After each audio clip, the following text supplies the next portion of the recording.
Okay, I thought I'd just make a little video today of the project I'm currently working on. I'm not working on the MG, I'm working on the Firebird. Actually the last couple days. Had an oil leak. I thought it was the oil pressure sensor or sending unit, whichever you want to call it. And that is actually goes back here. The intake manifold is normally right here. I had to remove that. And the oil pressure sensor goes right here, right next to the firewall behind the block. Right now, you can see I've just got a plug in there. It's a delete kit. It's basically a bolt like an oil pan, pan bolt that would be on there that you would drain your oil with. It's pretty much very similar.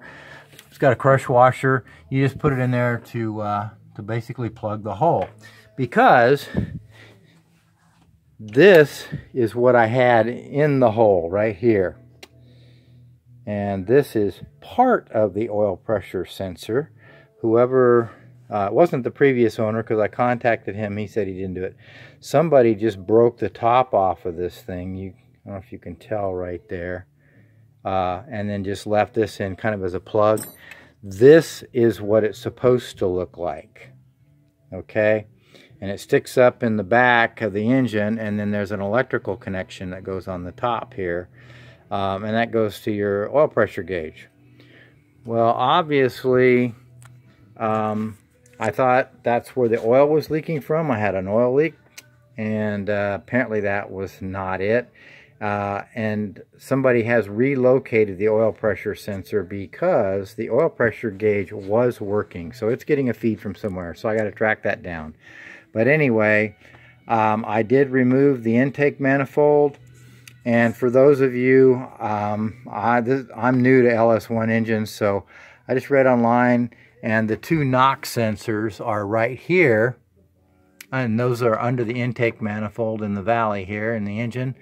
And on the forums it said that you should put like a little RTV dam around. The knock sensors are down inside under these little rubber gaskets, grommets here. So I read, and it always said to leave a little open space right here like a horseshoe, and I didn't understand why, but I got on one of the Corvette forums, and then one guy explained it, and it makes sense. He said this engine sits at a little bit of an angle back towards the firewall, and if moisture ever gets underneath the intake or somehow gets in there with the knock sensors, which it can form sometimes, condensation or whatever, it needs a way to get out. So you don't want to put the RTV actually on the rubber grommets. I don't know if you can tell in the video, but this RTV ring is actually around the grommet. It's not really touching the grommet.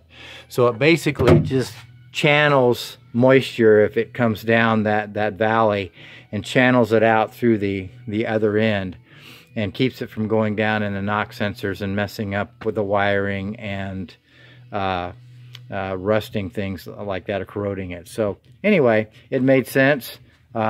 Just a little tidbit of knowledge. I did not know that, but it makes perfect sense. So anyway, I put the two horseshoe rings around there. I'm letting them cure overnight until I put the intake manifold back on. And we'll go back over here to the intake manifold. And we have it sitting here on the bench. And I've got the new gaskets in here, or seals, and the foam pads as well. Don't know if the foam pads are actually necessary, but some guys online say they are, some say they aren't, but they came with the seals, so I put them on there. So anyway, got all this ready to go.